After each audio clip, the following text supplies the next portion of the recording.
You gotta be careful who you wingman for. This storyteller number 6, is part 1 of a grander existence. I know that sounds a little extra, because it is, but just hear me out here. I'm gonna talk about a time in my life when it all came crashing down. In college, I was not afraid to make a fool of myself. I had no shame. I said what I wanted, when I wanted, to whoever I wanted. I didn't really think of the consequences at the time. I guess that's what made me such a great wingman. At this point in my life, I have gotten rejected so many times, I built a callus for it. Take what I can get, and then leave what I don't. I'll take the blows for you because I can afford not to give a fuck. Whereas you, my friend, can't. So let me do all the heavy lifting. So it leaves your confidence untouched. Damn! I'm talking like I'm doing a Wingman advertisement commercial. And maybe it was because I was really happy in that moment in my life. About 3 years ago, I was in a relationship. That was my last serious relationship. And what was great about it was that the relationship developed from an ongoing friendship that just kept growing and growing. And then we ended up just being boyfriend and girlfriend. And that was at UC Riverside. And I had graduated and I came back to the Valley and I wanted to spread the good vibes with my homies. And it had been a while since I'd been back at my hometown. So you know I had to link up with the old homies, Brian, Rich, and Mo. And all 3 of them at some point went to CSUN. So for my homecoming, they wanted to take me to their local bar, Dublin's. God, I hate Dublin's. And my friend Rich asked me for the ultimate favor. At the time, Rich got me fucked up. Cause Rich is the quiet one of the group. So back in the day, he wasn't one to go up to a girl and talk to them. So I was a little hesitant at first. Rich, so you're telling me if I go talk to these girls for you, you'll actually do something to back me up? Dude, I just need someone to start it, and then I can do the rest. You sure about that? Dude, I've never been so sure in my life. I didn't want to believe him, but I gotta back up my boy, so I took his word for it. So throughout the night, I would point out girls to Rich, trying to gather some information on his type. And Rich had an excuse for every single one of them, telling me why he wouldn't want to approach them. Nah, dude, I don't like her hair. She's with her friends. She dances funny. And all I heard was, I'm a bitch. all night it was like that, testing my patience. Until finally, we saw the hottest girl in the bar. We were there for like 5 hours, so that's a lot of time and a lot of girls have passed by us. There was no denying. If he had let that girl pass by without even trying to talk to her, that would have been the biggest mistake of his life at that point. The girl was just dancing by herself. She was the vibes manifested into a living being. So I just had to look at Rich, and he nodded his head.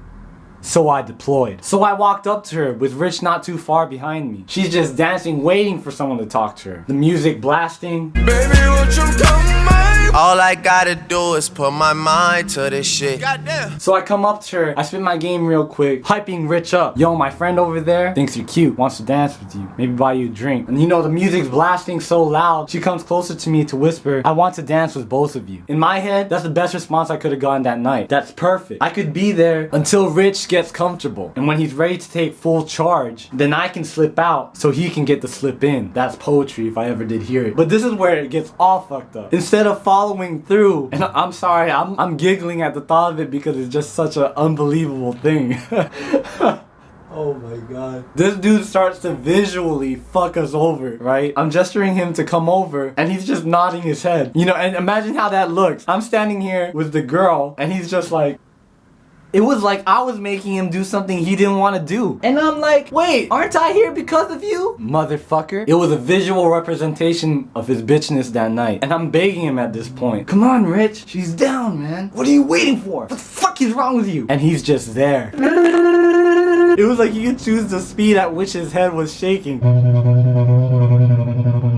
And the girl's just waiting. Now Rich is making me look bad. And you know what? I'm not even mad that he didn't want to do it. It would have been a different story if he had come up to me and whispered in my ear, Yo, dude, I don't want to do this anymore. But this dude looked me dead in my eyes and shook his head vigorously. And I bet that girl didn't even blame him. She blamed me. She was probably thinking in her head, man, peer pressure, that's not a good thing, homie. Oh! It's like, dude, can you keep a secret? Because this music is blasting, but she still heard you're a bitch. We had waited too long, and another scavenger that was standing right next to him went in for our kill. He started getting that grind on with her, and I was just looking at them like, that could have been Rich. Too bad he's a bitch. Bars! That dude used our opportunity to dance with her. Rich! But this wouldn't be the last time I wingman for Rich. Yeah, I know. Why would I do it again after this failed attempt? I'll tell you why. His redemption is grand, but his betrayal is grander. But I guess that's another story to tell for another day.